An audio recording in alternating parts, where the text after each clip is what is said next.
I now understand. I always like to be the only one talking at any particular moment. Thank you. I now understand why you take such long breaks. You have to caffeinate yourselves, and it's enough time. But as a presenter, it's splendid because this is otherwise siesta time of the day, right? So caffeine keeps you going. So I'm going to talk about two approaches that I've developed along with my daughter and some other colleagues to try to do something about culture change. So that's some of my broader theme here. And so I focused on marriage preparation, so the early phase. Here I'm going to talk in this next part about serious illness, if you will, and that is couples on the brink of divorce. Because that's another group that we've not served well, and about which there are a lot of cultural norms. So, there is a norm, I think, at least in my country, that a marriage is like fruit. When it goes rotten, it never goes back to ripe again. Okay? And so a lot of people, including some counselors, as well as your good friend, may treat you saying, I'm really thinking about divorce, or even I've decided, as kind of like you have a cancer diagnosis. It's an actual diagnosis. And so my job is just to accept that reality in your life and support you in doing whatever you have to cope with the new reality. So this part of my journey began probably 8 years ago when I got a call from a family court judge. His name is Bruce Peterson. He was the new head of the family court of Minneapolis, a big town, Hennepin County, the largest county in my state. And in my country, the divorce courts are county-based. And he said he wanted to have coffee to talk about some things that he was seeing in his court. And whenever a judge asks me to have coffee, I always do. Because I never know when I might need a favor. Okay? So I said, sure. So we had coffee. And he said that in this very progressive court system, kind of a national leader, they are really emphasizing collaborative divorce processes. They're emphasizing people settling themselves without going to litigation. And that the judges actually meet with couples, every couple outside of the courtroom, in the judge's office, no robes on. They don't have to bring any lawyers or anything. Meets with them to get acquainted with them, to make sure they understand this whole process, to encourage them to cooperate and settle their own disagreements. And he said some of these couples seem to really like each other. They sort of come in together, they sit near each other on the sofa, they smile at each other. Some days they seem to be getting along better than he and his wife were getting along. And then he was wondering, but he never had the courage to ask, why are you divorcing? Now, it wasn't everybody, but it was enough that it stood out to him. And then he also was a guest lecturer in mandated co-parenting classes. Okay, so that in the county, every couple with minor children must take a class on co-parenting, cooperative co-parenting. And there, he said, again, a minority of couples came in together, not by separate vehicles, sat together, kind of joked a little bit. And then they always showed in the class a video of a successful divorcing couple saying things like, it takes a lot of honesty, a lot of open communication, a lot of respect for the other person's perspective. But what the heck? So he began to think, if to do a divorce really well, you could be married. And again, in his humility, he said, the divorcing couples, and I'm sure some folks have been through this, this is life, have to make so many decisions. It's like worse than building a house together.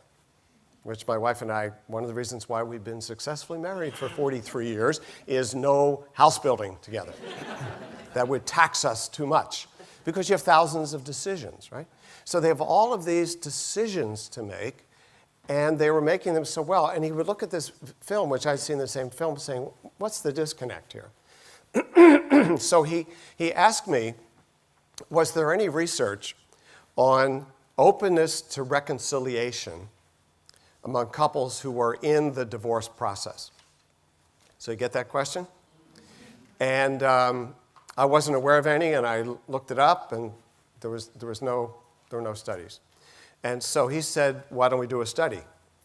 And the great thing about doing research with the chief judge, he just mandated it. Okay?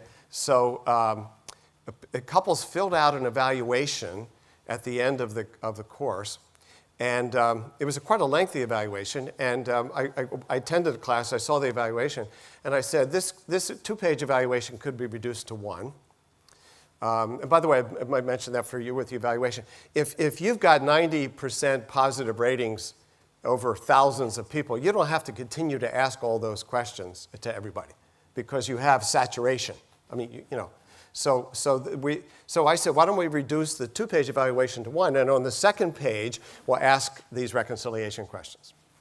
And so before long, we had 2,500 as the easiest data I ever got, 2,500 in the sample.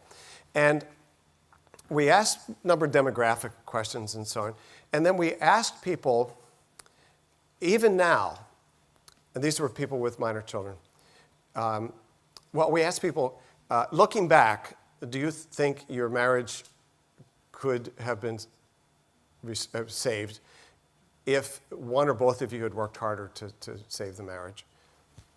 75% of people said yes, okay, looking back.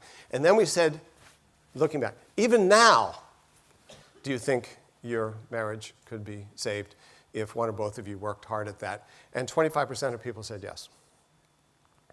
And then we asked them, if the court offered a reconciliation service, how seriously would you be interested in doing it? And what we had was 30% of the individuals who filled it out checked very seriously or somewhat seriously open to that service. Now, these were individuals filling it out, not couples. Okay? Then we began, and here's where the research part of it, when you get that on 2,000, your numbers are pretty solid, so we began to put new questions in. And we asked a question, a little bit more nuanced question, and that is, what's your current attitude towards getting divorced? And there were 4 categories. Number 1 was, I'm done with this marriage. I can't think of anything that would make me change my mind. Number 2 is, I have mixed feelings about the divorce. Sometimes I think it's a good idea. Sometimes I'm not so sure. The 3rd category was, I'd consider reconciling if my spouse made major changes. And the 4th was, I don't want this divorce, and I would work hard to keep my marriage together. And so, again, these are people who were already filed. In fact, majority of them, they were one step before the divorce. Just like a number of your marriage prep couples delay taking the class until, okay, the wedding's coming up, right? And many of these people delayed taking the class until they had to. So they were well along in the process, okay? And what we found was that 1/3 of the people filling out the form were not in category 1. 1/3 of them had mixed feelings, would consider reconciling if the spouse made major changes, or did not want the divorce. And then when we started to ask, where are you in the divorce process, the further away they were from the divorce, in other words, the earlier they were, the more the numbers were even more positive. And then we started to have divorce lawyers have the same question in their initial consultation. And that's a smaller number. We just have data on 100 people at this point. But it's becoming quite clear. Only half of the people at that initial consultation are sure that they want the divorce. So we published this data, and a number of collaborative divorce lawyers And something brand name, collaborative divorce, which exists in Great Britain as well, came out of, started in Minnesota about 25 years ago, founded by a lawyer named Stu Webb, who was sick of litigation. Broke his heart to see this fighting over children. And so I got together with this group, and the thing about this data was this was about their clients, because that's where they live. These are their clients, okay? And so we developed a way for mediators and divorce lawyers to do an assessment for divorce ambivalence with new clients. And for them, because what they basically do is they have people fill out that question in the waiting room, and then they can say, gee, Mr. Jones, I see you checked the second box that you have mixed feelings. Could you tell me about it? Okay, so they were now uncovering divorce ambivalence in a way they never had before. Because here, prior to this, was the best practice for divorce lawyers and mediators. Are you sure you want the divorce? Have you tried counseling? If you get yes and yes, click off, and then we move on. Not a very sophisticated, and some never asked anything.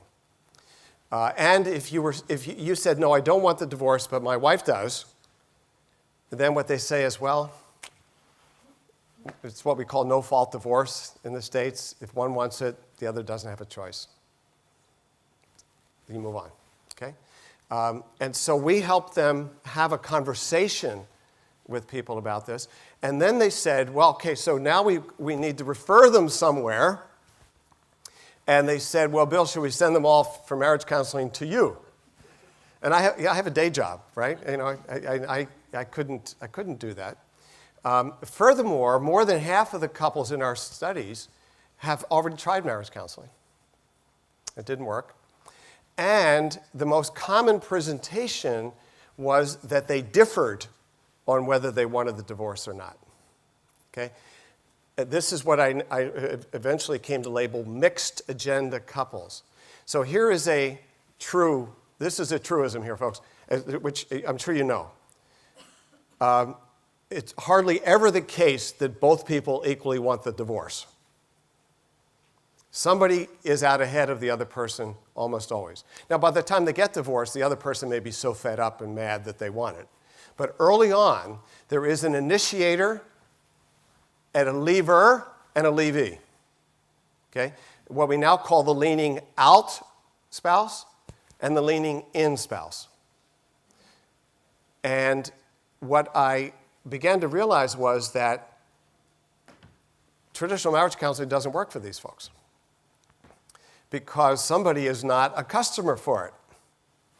And the lawyers knew this, because the lawyers said, send them to regular marriage counseling. They've already tried that, many of them. And then the second thing is that the lawyers were a little bit worried of sending the message to the couple or to the client that you shouldn't be getting divorced. You need to do marriage counseling and fix your problems. They were afraid that the people might think the lawyer doesn't think I should get divorced, and if they are going to get divorced, the lawyer won't adequately represent them. So they were worried about that. So I told them at that point, and I still remember this meeting, it was about 3.5 or 4 years ago, where I said, well, I have this way of working that I have developed over 15 or 20 years after learning the elements of it from a very senior family therapist named Betty Carter in the US. She was one of the pioneers in feminist family therapy and just a great clinical leader. And that was one of the few workshops I ever went to in my career where I heard her say something. She just did about 15 minutes on this little protocol she used, and I said, that's going to solve a problem for me. I'm going to go home and try that and develop it. And so I told them about this way I had learned to work with mixed agenda couples. And the basics of it, I'll go into more detail, is this. And I was younger in my career, and without permission from a senior leader in the field, I would not have believed this was possible. That you can have a couple come in the room, and you can help with different agendas. You can help each person with their own agenda without alienating the other. So if you are the leaning out person, I can offer to help you make a decision about whether to divorce or whether to try to save your marriage. If you are the leaning in spouse, I can help you try to save your marriage. You can go with each person's agenda without either person being alienated. But the trick is you have to work with them separately in those conversations. If you do it when they're in the room at the same time, the lights go off. Okay? But that you can be upfront about what you're doing and that they can sustain it. So I described this approach, which I never had a name for, as I developed it over the years from that original insight from Betty Carter. I used to call pre-marriage counseling. I sometimes called it an assessment phase.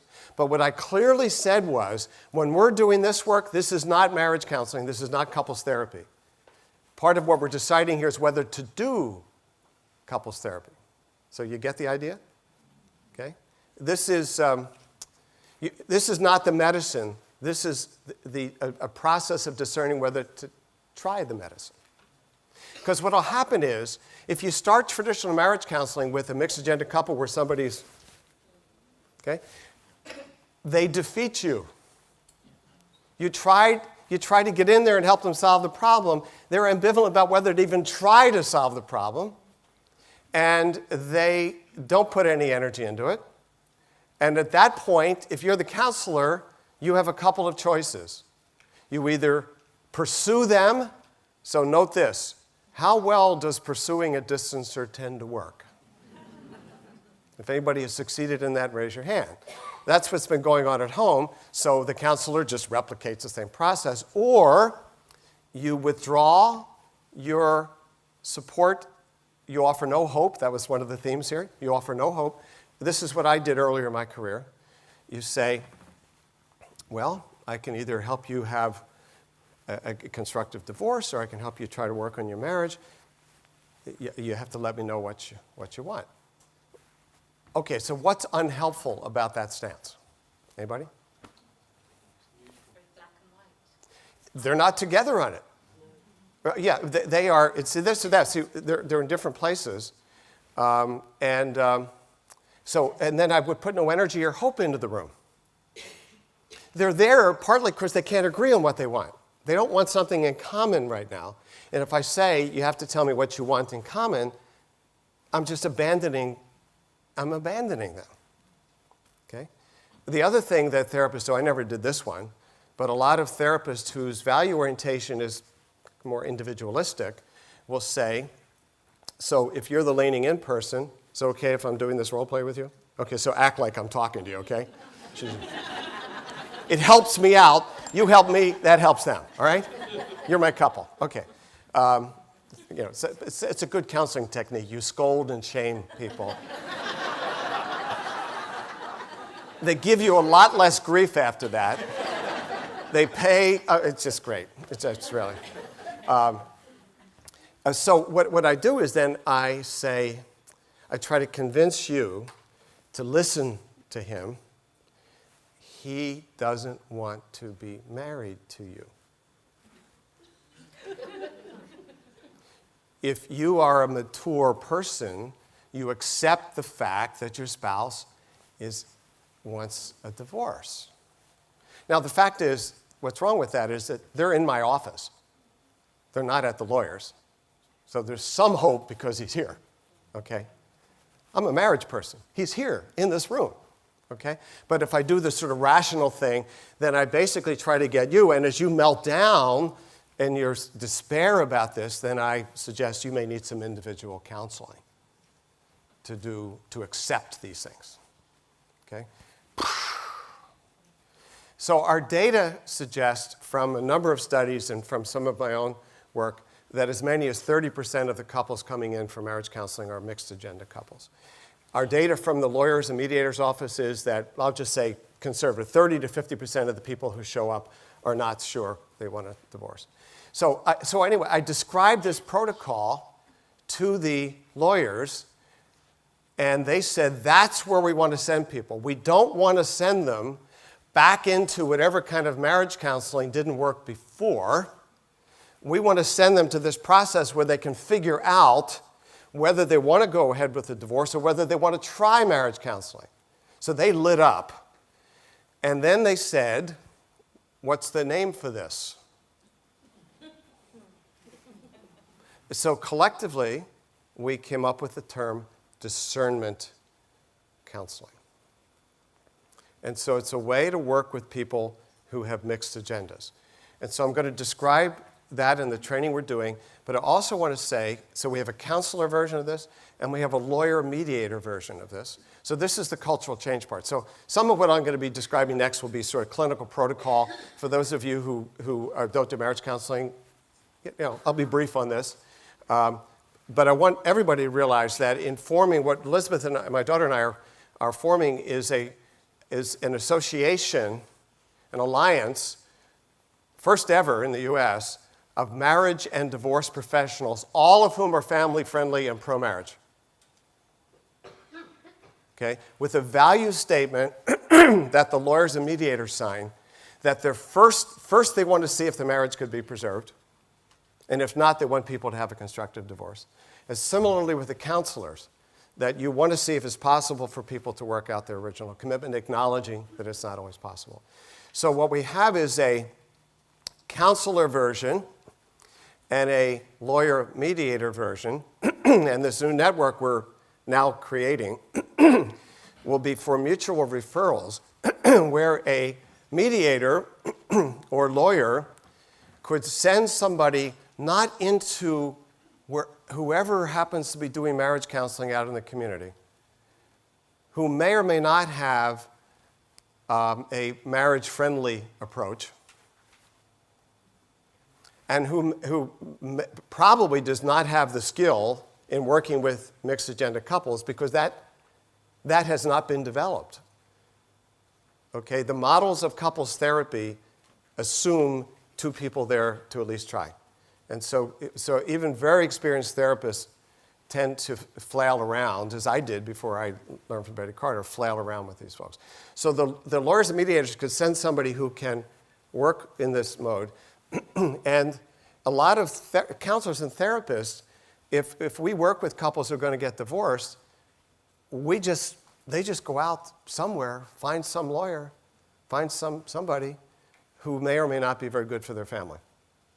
And so we are creating a network of people who have similar values and who have a common language system for these referrals.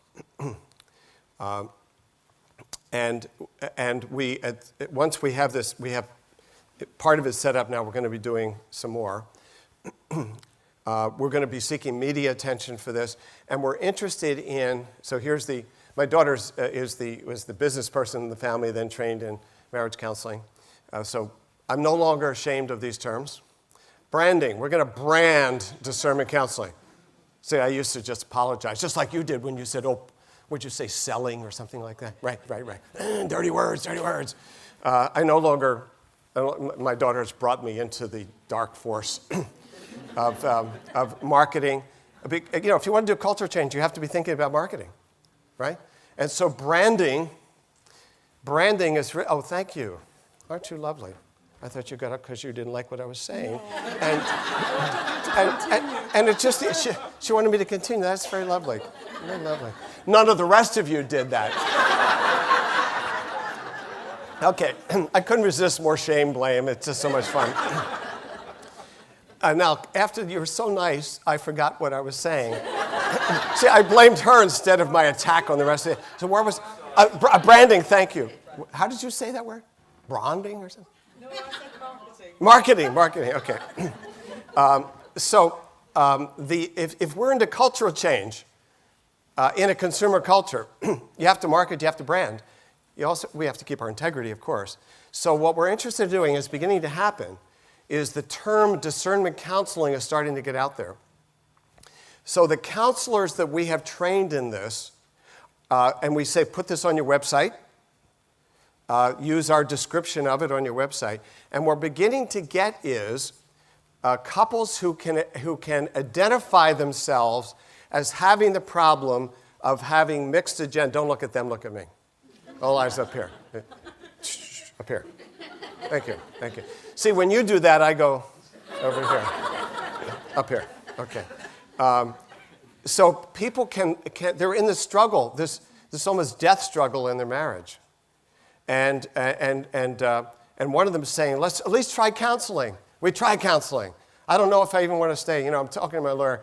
And when they discover there was something called discernment counseling, where the only thing you're agreeing to is to try to figure this out. A holding environment. Divorce, not what we're doing right now. We're not trying to change the relationship. We're trying to get clarity and confidence about how to proceed based on a deeper understanding of what's happened to the relationship and our own contribution. So what's happening now in my part of the world, in Minnesota, where we're most active on this, people are hearing about it, and they're beginning to self-refer in a way they would not have referred for marriage counseling. And the lawyers and mediators and clergy and others who are hearing about this are saying, before you act on this decision, if you're not completely sure, this is to the leaning out person, that you want this divorce, there's a lot on the table, would you consider this discernment counseling process? Here's a website you can learn all about it. So here is the process, really briefly. We create a goal for people not to change the relationship, but to develop clarity and confidence about whether to try to change the relationship based on a deeper understanding of what's happened to the marriage and each person's contribution. And then the key to this is that they come in both together, and after some intake questions with both of them in the room, the action, the intensity of the work is with each person individually. Because this was the insight I got from that famous therapist, Betty Carter. They're on different trajectories, okay? One person wants to save this marriage. That's what they want. The other person's trying to figure out whether to put energy into it. And we talk about 3 paths they can take. Path 1 is to stay married as they've been. Most people rule that out. Path 2 is separation or divorce. And path 3 is 6 months of all-out effort in counseling and perhaps with other services, like somebody goes to Alcoholics Anonymous, or they get back on their psychiatric meds, or they go to couples retreats. So could be a battery of services, but counseling is the core. 6 months of all-out effort to restore your marriage to health with divorce off the table for that time. And then you look at the decision again at the end of 6 months. Because what we've learned, and a lot of experienced counselors have learned this, that when somebody is 80% out the door, it's too big a decision to say, I'm staying married for life to you. Because they think that's path 1. The person who's leaning out thinks that their alternatives are to stay married miserably or to divorce.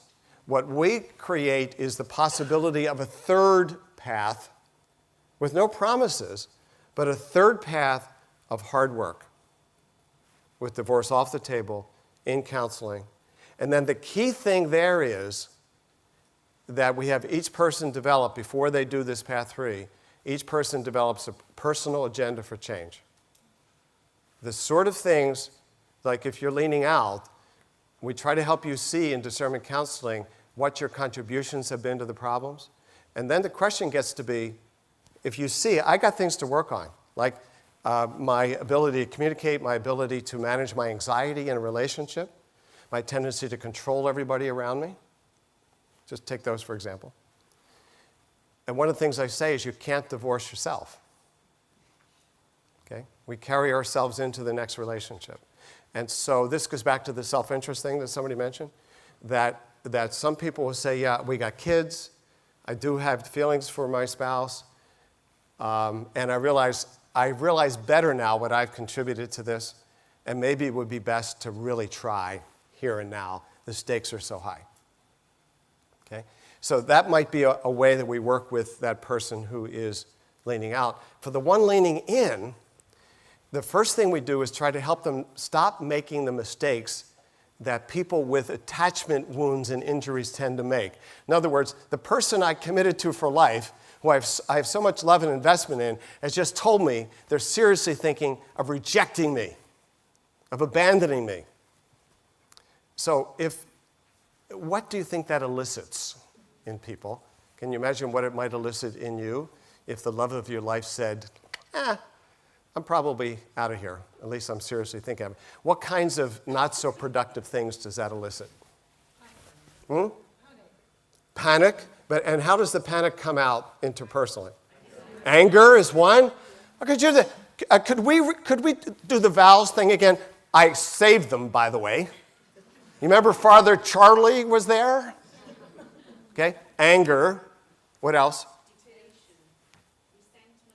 Resentment, deflation. Okay, so resentment to the other person, deflation, but what's the interpersonal part? I'm looking for how they come across to their partner. Pursuit. Okay? So how are we doing today? If you change your mind today. We had a really nice dinner last night, didn't we? How are you feeling? Okay? By the way, which gender do you think is the leaning out person 2/3 of the time? How many think? Don't answer. It's smarty pants, right?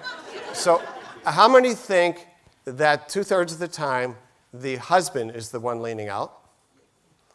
And how many think it's the wife leaning out? It's about 50-50. The wife is the one. Women initiate 2/3 of divorces in the U.S. I assume it's probably true here.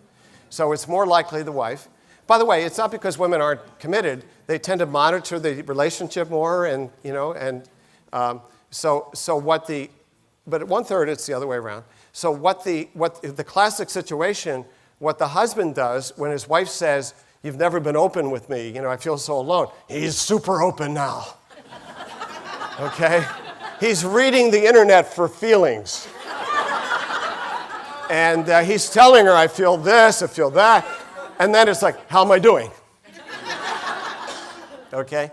Or he shares the wrong feelings. That's the classic thing between men and women. The women say, "I want you to share more feelings." A wrong feeling. Okay. Anyway, so pursuit, telling the kids, "Mommy's trying to kick daddy out." Okay. Calling the pastor, not for help, but the pastor to call the wife. Right? Threatening suicide when it gets bad enough, okay? So I have a lot of compassion for this. I've never been in that situation. It's really bad. So the first thing we try to do is to help them get out of the panic, okay? Bring their most mature self to this and neither pursue nor distance. Because the other thing you do is, okay, you don't like me, I don't like you. Okay? So pursuit or distance, to try to find that exquisite place where you're letting the other person know, "I care about you, I love you, I want to work on this with you. I'm willing to learn, I'm willing to hear you in a way maybe I haven't heard before. I'm willing to work on myself, I'm willing to work on this marriage, I hope you'll work with me." Whew. That's what we try to help them do, to bring their best self to this major crisis in their life and to really hear the pain and the hopelessness of the other person, to see their part in it, in what's going on, and to sign up for an agenda to change. Okay? So just recently, for the first time, so there are two big issues in this marriage. One was the wife feeling like her husband really wasn't a partner. He didn't invest in the kids and the family and others. She was the sort of hard-driving career woman. He was a school teacher, and she didn't feel like he signed up as a partner. And that was an issue over the years, and he agreed to that. He thought she didn't credit him enough, but he kind of agreed. But he also has dealt with a lot of depression, and he'd say, "I do my best." That came out in the first discernment session. But I heard this other theme from her that I called out with her in my individual time, and that was how nasty and arrogant he could be and dismissive of her. So kind of cruel, like, "You're an idiot," if she disagreed. So he was this depressed guy who could rise up with nasty, arrogant put-downs. And what my intuition was that he didn't get that, and that was the big driver of her out of this marriage. let's face it, for most women, if their husband not feeling like the partner they like, there wouldn't be a lot of intact marriages left, if that was the only thing. That's such a common complaint of women. But it was this other part. So with him alone, so I had her, at the end of my individual time, frame up for him. So let's leave this partnering aside for the moment. I realize you got stresses and so on. I feel so hurt, and I had her give examples, and then the moment of truth comes. So what we do in discernment counseling, I talk to one person alone, and then I have them frame up their summary statement to the other person, to bring the other person back in the room, and then she summarized in a non-blaming way how hurt she feels, and she gave examples of the things he says to her. And then she leaves the room, no response from him. And then there he is, and I know this is the moment of truth for their marriage. And he signed up for it. He got it in a way he had never gotten before of how he treats her. And I was right there because I'd seen it.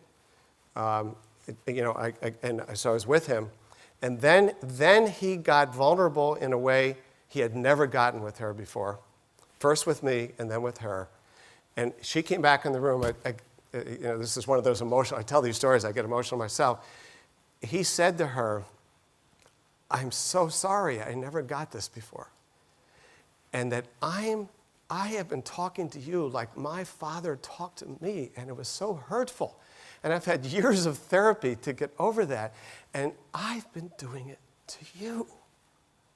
I have to change this. Whether you stay married to me or not, I have to change this." And she just melted. I mean, this was a key moment. And they had had plenty of couples counseling before. But there was something about them being on the brink and the separate things. Now, here's an important moment because she said at the end, "Oh, let's start path 3. So what happens is if they decide this path 3 to work, then you shift into couples counseling. And I said, let's slow down. Let's slow down. Let's do some more discernment. This is new, it's fresh, it's important. Let's slow it down. Because what I've learned is they may have only one shot at saving their marriage. And I don't want to start that process on a high. So like choosing to get married on a high. And of course, the next week was a hard one. But they hadn't fully, so we did another 2 sessions. And the other thing I wanted to do was to have her develop her agenda for change, not just him. Because what doesn't work is for somebody to say, "I've been terrible, I'm going to reform, you're so wonderful." So I had and she could get there. She could get there about the things that she was one of these. One of the things she did is she was his teacher. She'd give him books to read about psychology and interpersonal relations. She'd critique him about how, "That's not an I statement." Okay? So there was lots of ways that she tried to manage her anxiety by getting him to change. So the last session of the discernment counseling was each of them reading out loud to the other their personal agenda for change to make the marriage better and for their own growth and development. And then the 6 months of therapy starts, okay? So I'm just giving you a sense of it's an intensive process, no more than 5 sessions, that it creates a container for people to avoid the struggle with the therapist. See, the big thing about this, I'm not in a struggle. Hey, this process is all about ambivalence. Welcome aboard. This process is all about one person wants one thing, one person wants. There's no bad guys here. And so you can create this kind of context and environment. So what we're doing is we're starting to scale this in the U.S. By the way, after that, you do whatever form of couple counseling you do. Whatever form you do that. This is a specialized pre-counseling, and it's about motivation, and it's about not proceeding with might be their last chance to save their marriage unless both people are on board to try. It reminds me of, in fact, with HIV, AIDS, and the and the treatments that were around for a period of time, it was a big, big drug regimen. And unless somebody was willing and able to, like every 2 hours throughout the day, to take the medicine, it was a negative effect because the infection would come roaring back. And they didn't prescribe it to people unless their life was stable enough to do it. So marriage counseling can be a very powerful thing, and I don't want to prescribe it until the conditions are set. So what we've created is that. And so the lawyers are really, and mediators are very interested because when we do send people to, when they decide to divorce, the lawyers and mediators say they're ideal clients because they've taken a look at this. Somebody's decided to end it, but they are much, much better clients. And then, of course, the lawyers and mediators have somebody to send. So that's number one, okay? And what I'm pointing out is it's a clinical approach, a counseling approach, where we're trying to tie it into a branding of something nationally and a network of marriage and divorce professionals. So then I want to shift to the last part of what I want to work on, and here's the connection. I'm interested, just as my lawyer work, mediator, I'm interested in who people talk to other than counselors and clergy. And as I talked about in the morning, there is, when people's marriages are troubled, there is like a Greek chorus of family and friends out there. Okay? And those people are very influential. There was a body of research on this in the 1980s, and then it kind of went away. And now we're reviving it. And where it comes from in my own journey is to find ways for people at the grassroots to support each other, where help is going on and change is going on, even without somebody coming to one of our classes or our counseling. If it is how many rear ends are in a chair, if that's all we're doing, we don't get cultural change. The men who show up for prepared childbirth some men went to classes originally and spread the word, but they go because their friends tell them to go, okay? So I'm very interested in the social norms and how people influence each other. And I came across something from Australia.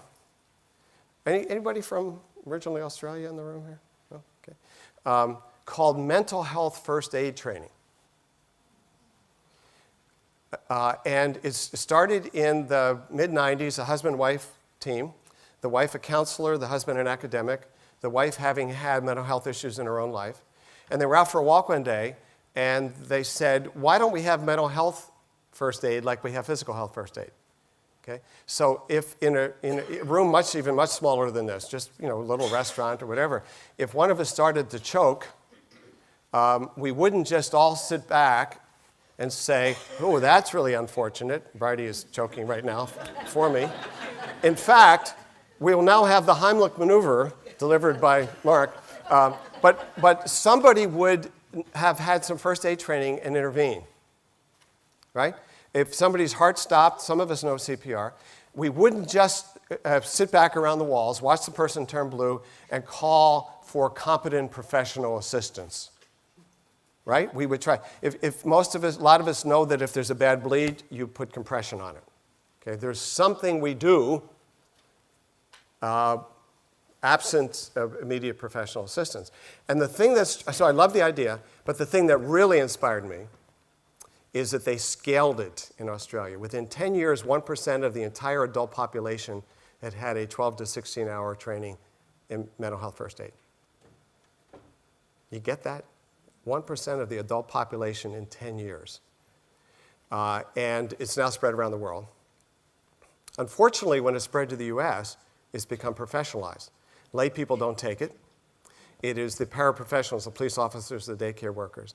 But my inspiration is everyday people. So first we were going to call this marital first aid, but somebody had trademarked that term. And then I was talking to my daughter Elizabeth. She said, it's kind of like an old-fashioned term. And so we came up with first responder. So it's called marital first responder training. And the idea, and we got a grant to do some research to set the base for this. And in the U.S., we have a national sample of 1,000 adults ages 25 to 70. 73% of American adults have been a confidant to somebody with a problem in a marriage or long-term committed relationship. And most of those had had an actual confidant experience even within the last year. And we now know what people confide about, a whole range of problems. Everything from the most common, growing apart, a spouse's habits, to affairs, divorce, violence, everything in between. People told us that they first go to a friend or family member before they go to any professional. They told us what is helpful when they go. So what do you think the most helpful thing is when people confide in a family member or listening? Okay. Empathy. What do you think some other things on their list were? Pardon me? Non-judgmental. Yes, being non-critical. So that was very important. Confidential, yeah. So one at a time, somebody raise your hand. Normalizing. Say that happens. Yeah, so that's that's perspective. In other words, sharing a perspective, helping, the way it was phrased is helping me understand what's going on. And we crystallize that into the skill of perspective. Okay? There was a surprising one that made the top 5 related to the other person. Can you imagine what that one is? No advice. Oh, so advice, we had a list of negatives, so that's going to be high up on the negatives. But one other that was quite surprising that it stood out so high related to the spouse or partner, and it was helping me understand where my spouse or partner might be coming from, how they might be feeling. Okay? Now, then we also asked them what are the top things that get in the way when you're confiding in somebody, and number 1 was too much useless advice. Another was being critical or judgmental. Can you imagine what another was? So think about times you've confided in somebody. What's another one that you imagine might be? Yeah. It's also not helpful if they take sides. Yes. Another one, yes. What a smart group here. Taking sides, taking my side against my partner. Now, in some ways we like it, but then afterwards you have a kind of nasty, it's what I call the what a jerk response. Okay? At the time, yeah, but like I'm married to that jerk. Right? Yes. Dismissive. Yeah, dismissive. Yeah. There are probably different ways to say this. Yes. Start talking about their own. Yeah, that was another one. Too much self-talk. Okay? Yeah, my wife and I, we ran into that. I think it was 87 that came up there, and let me tell you how that went down for us. Right? And so the self-disclosure that is brief and to the point, but the paralleling, let me just tell you about myself is pretty off-putting for people. So a whole bunch of things that are about good helping skills and avoiding other things. And so we've created a curriculum that is one day, 9 a.m. to 4 p.m., or we've also done it like in consecutive evenings, in which we have people begin with a story of a time when somebody confided in them where they didn't feel confident. And by the way, about half of the people do not generally feel confident as a first responder. It's stressful. Okay? And so we ask people to come up with an example of a story so everybody's grounded. And then we have them look at their common defaults. The default is the idea, this is where I go when I'm not on my game. And we have a list of 10 ways, humorously put, like, the chatty Cathy, let me just go on and on. Mr. and Ms. Fix-It, go right in there with advice. Pollyanna, oh, you guys are such a loving couple. I know it's just going to work out for you. Okay. Taking sides, the what a jerk. Okay. Just a whole bunch of them that we have people self-assess when you're off your game, and none of us are on it all the time. In fact, I say, even if you are Michael Jordan, the basketball player, if you get tired or you're feeling ill or something like that, or you've played too many minutes, you tend to make some systematic errors. You either shoot too much or too little, you pass too much or too little, right? Nobody's on the game all the time, so if everybody self-assess where they tend to go off. And by the way, the giving too much advice too soon is the most common one. People feel like, okay, I hear your story, I give you advice. So we have people do that. And then we teach 7 skills, and the acronym is LEAP and CAR. LEAP is listen, empathize, affirm, and offer perspective. LEAP. Those are the basic skills. And then the advanced skills are CAR. Challenge, advise, and suggest resources. LEAP and CAR. And then we go through explanations of those. We have people practice the skills. Oh, it is hard for people, a lot of people, to listen and empathize and not charge in with advice. We make them slow down. We make them slow down. And we also have some knowledge presentations about research-based knowledge about, one of them is called Common Marital Problems That Many People Think Are Uncommon. And another is on conflict and divorce. So there's a kind of a knowledge base. And so we demo, we have them practice it. We do a big emphasis on boundaries. Boundaries. How to be supportive without taking on somebody's problem. Because one of the things we've learned is that natural confidence, by the way, that's the market, that's the target for this training, is people who others already open up to. Okay? Natural confidence. There are millions of them in a country like this. Millions of them. Men and women, more women than men, but a lot of men too, who want to improve their ability to be supportive to people who already come to them. By the way, we found out that the top most frequent confidants, female friend, family member, male friend, coworker. Okay? And that a lot of good and not so good occurs in these relationships. So the idea is these are the everyday relationship and marriage educators. Do you agree with me on this? Is where it's going on. And so why not try to upgrade the skills and knowledge of people who are already doing it? So go with me on this. It's easy to think about how people are helped. They're given perspective and so on. How are people, do you think, harmed or undermined in their marriages by confiding in confiding relationships? Can you think of examples of how people's marriages are hurt? Disclosure. Pardon me?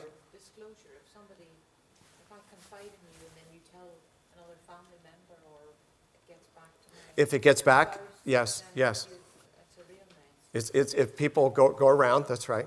Yes. With friends and family, there's very often emotional involvement, and that's not always helpful. So emotional involvement, how is it not helpful when people are highly involved emotionally?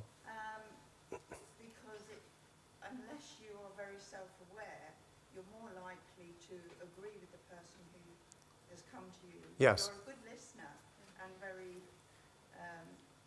good at agreeing, but it may well be because you have an emotional attachment to that particular person. Well, yes, most of the time. So here's part of, so you have an attachment to one person, and one of what people confuse empathy and support for agreement. Okay, so the skill is how to be empathic to an individual without buying their whole perspective. Okay, and a lot of counselors don't do this very well. Okay, when people go to individual counseling. So let me give some examples, and then what I'm going to do is have you do some conversations with each other, and we'll do some Q&A. Here's some everyday examples just from people that I know.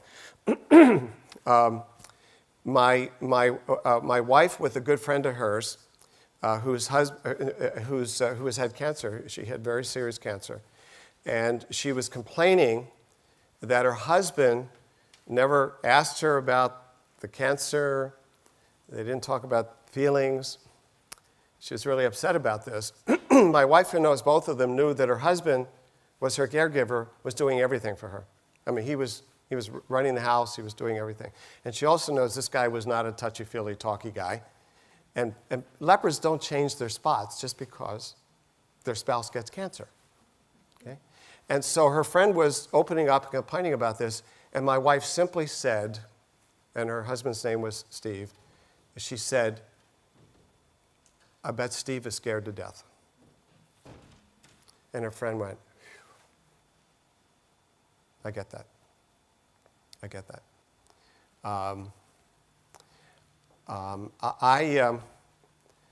Another one, kind of a challenge one, somebody told me this recently, colleague of mine. And by the way, if you're a counselor or educator, doesn't mean you're any better at this than anybody else, because we have emotional involvements with people, right?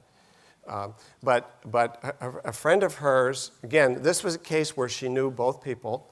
A friend of hers, unhappy with a number of things in her life, somebody who sort of complained a fair amount, was complaining about her husband again, and a bit more firmly, and said, I don't know if I can stay with this man. They have a couple of kids. And my colleague said to her, this is what you call the skill of challenge. After having listened to her, empathized, firm, she said, Margot, I hate to tell you this, he's a pretty good husband. And her friend was not expecting that, but agreed. Okay? And then I'll give one more kind of, this is a fairly dramatic example, most of them are not, but this is, again, a colleague of mine. She was a marriage counselor. Her kids were growing up, thriving, going off to college. She'd been married a number of years. And she said that in the 70s, when she was in graduate school, and that's when I was in graduate school, there was a divorce epidemic in the US. And most of this woman's class of fellow counselors got divorced during the 4 or 5 years they were in their doctoral training. And she was married to a guy who was a physician, he did work planes, he was a hunter, and she was learning the touchy-feely social science love stuff, okay? And then some of the men in the cohort, they just seemed, she wasn't having an affair, but like, that's the kind of guy, you know, we can really get into it. And they had serious infertility issues, struggles around it, so they had some serious challenges. And she was beginning, and influenced, as we all are, by our social peers who were getting divorced and then dating, only talking about the good parts of dating, not the crazy people they're seeing, okay? And so she opened up to this male friend of hers and said, I don't know if I'm going to ultimately stay with Bob. And her friend said something that changed her life. And what he said was, you may decide to divorce Bob, but know that this man loves you completely. And she said it was like her head turned around because he was right.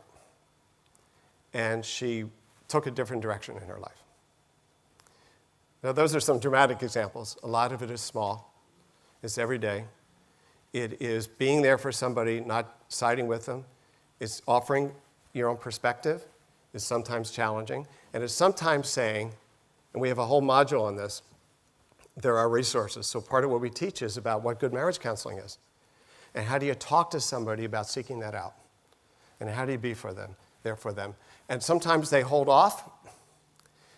And how do you back up and not get over-involved? And the next time the crisis comes around, you say, remember we talked about counseling? And here are some resources. Okay.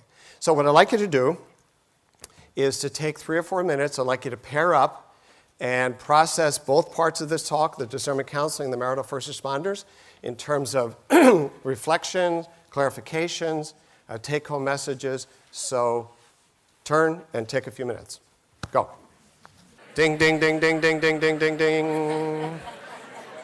Ding, ding, ding, shh. Oh, this is what Bridie did. Tap, tap. I picked up a new technique from Bridie. Tap, tap, tap, tap, tap, tap, tap. Okay, so we have 10 or 12 minutes left. So your comments, reflections about any of this? Yes. Could I ask you about timing? Yes. You say you see one couple and you sort of alluded that the other one's waiting somewhere. One partner, one spouse? Yeah. Yeah. And you bring the other one in. No, so they come in. So couples come in together. You have a waiting room.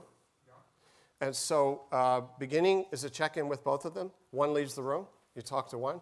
The other one comes back in. There is a brief summary of one to the other. Yeah. Then they shift. And at the end, you have a few minutes with them together. So they both come in together because I want them to be able to share these orchestrated moments of what they're learning.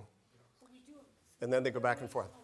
With EFT, Yes. where we see the clients together, obviously it's a bit longer, it's not a shorter thing, but we see clients together, then we'll see one, then we'll see the other, Yep. we'll bring them back And together. bring them back together. What I want to do is always have them in together so that I can have that sharing.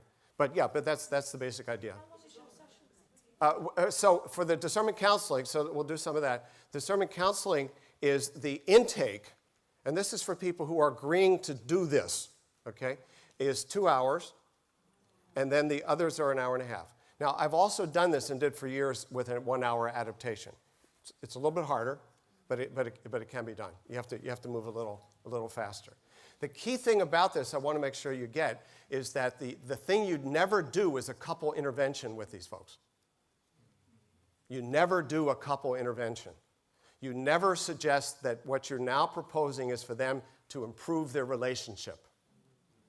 Once you do that, you're lost. Why? Why did I just, like, that's, why? Why? So somebody raise your hand. Well, yeah, you could be taking one, because one is saying I want to change it, and the other saying I'm not so sure I want to try. So you just sided. Okay, why else do you not do a couple intervention during discernment counseling? They haven't agreed to it. Okay, and the person who is leaning out is very good at sitting there like this.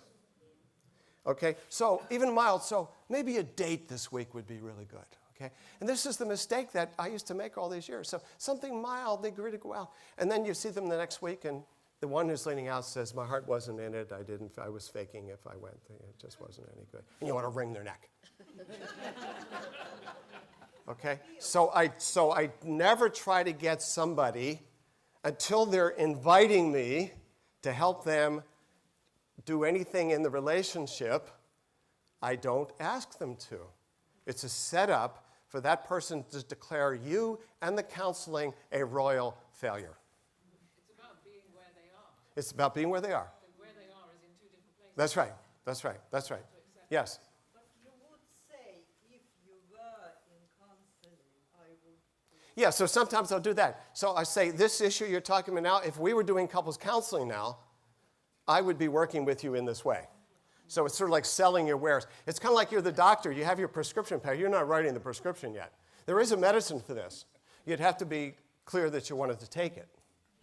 But I'm not going to write it if somebody says, I'm not so sure I'm going to even fill the prescription. So you can do that kind of if we were to, but you don't set yourself up to hope that they're going to change during this process, because the person who is highly ambivalent, the other is so anxious to change, the other one is ambivalent about trying to change, it all blows up on you. And then you get mad at them. Or declare them a failure. Yes? Yeah, with the first responder, you mentioned earlier on about being able to support without taking on someone else's difficulty. That's right.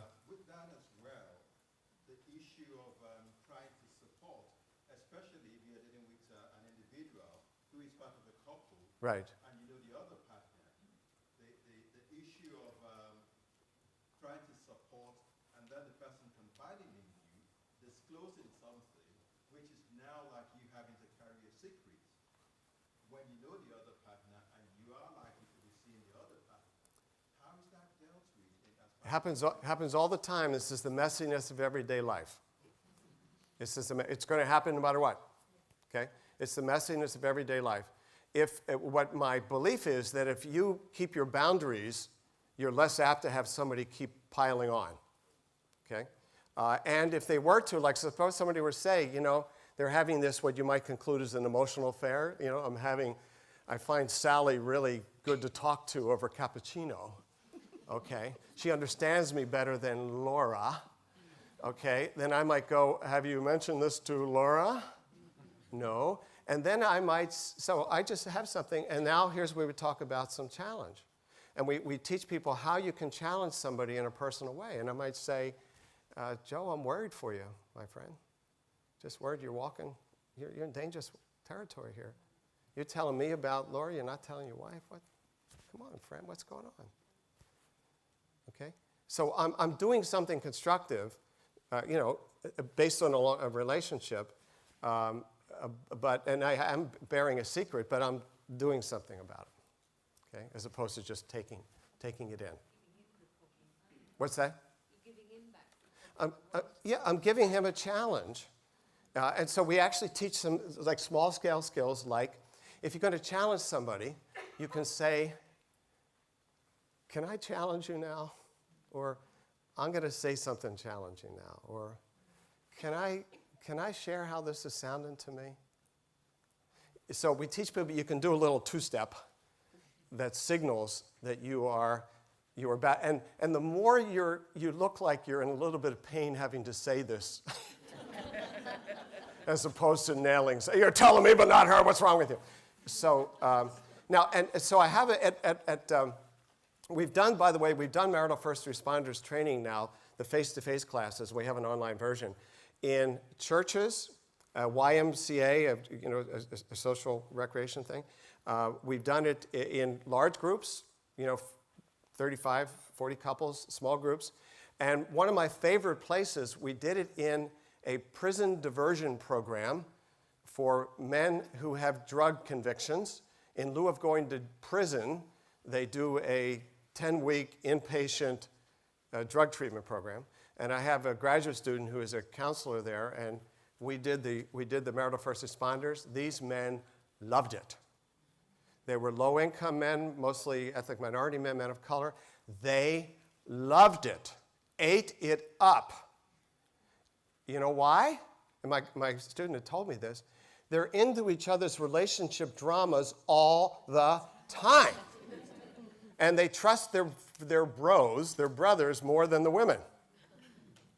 And what they did, and we just did continual role plays, because what they did was charge them with advice all the time. I'd leave her so fast. And then I did the enactments with him. I would be the guy who is trying to get my head straight, trying to get a job after I'm out of the prison program, and the woman I'm living with is on my case all the time, and why don't I have a job yet? And it's hard because I got all this. So I'm complaining, but she doesn't understand. She's on me. And then if somebody ganged up on her, then I would just rip them, So your girlfriend is like Mother Teresa? Huh? So the way we did the role play, if they lapsed from the skill, I nailed them. But what they realized that the best way to support was to listen and care and not just say what they would do. Okay? So anyway, I really do believe there's lots of folks who are confidants. They're confidants. People open up to them, and the idea is they improve their skills. See what they do wrong, And I share, by the way, when I'm teaching this, I share my default. One of mine is I go to Smarty Pants right away. Ooh, I see the problem. Ooh, it's a pursuer-distancer problem, So what I have to do is hold back from being too smart. So everybody has some things we're working on it. Yes? Say something. Yeah. I'm not quite sure if the budget from here. In what ways would you deal or your technique for a couple who is facing marriage delusion? Marriage delusions? For example, and we're almost out of time, but I have to ask you for an example of marriage delusion. Well, before marriage, probably people see marriage as a high hope and everything seems to be fine. But once they get married, Yeah. a lot of problems have to face. Yeah. So there's like a delusion of what. Yeah, so I'll just respond to that and then we'll finish up. So we have these skills, leap and car. One of the skills is P, perspective. And it's the ability to say, you know, this happens to lots of folks. It's the ability to say, you know, and this is like what a man might say to a man, so your wife had this baby and you guys are not sleeping, and is it that surprising she doesn't want to have sex? You know, I mean, that comes with the territory. So it's normal. A lot of people get in trouble in their marriage because they have normal problems they don't understand, because we don't share them. Okay? So here's one of my analogies, then I'll stop. If you have a toddler, and this toddler, this beautiful little baby is saying no, no, no, and having tantrums, there are people in your world who can say, yeah, that's what happens. They grow out of it and they normalize it. But when you hit this first skids in your marriage, if you are brave enough to open up, there may not be anybody who says, normal. You still love him, he loves you. Normal. I've been through it. Okay? That's that first level of response. So let me just wrap up and say that I've enjoyed my time with you, a great, energetic group. And if there's an overall theme, it's that I think if we're going to really make a difference at the population level, like if you want to think of this as health, there's clinical health and health people come into an office, and then there's change at the big population level. And so how do we do both? How do we work with people who come into our offices and come to our centers? And how do we think about the leveraging of that to really contribute to larger cultural change, so that the people who see us are missionaries, if you will, to influence others out there, so that it just doesn't stop. Because the problems are too grave. And the number who will come to see us, we don't have enough centers anyway, the number who will come to see us is too small. So how do we always think about the individual care, the individual education, as part of something really much bigger? And that's the theme of my work these days. And I just, you know, you're about all of that, and hopefully I've contributed in some way to that mission. So thank you very much. Thank you.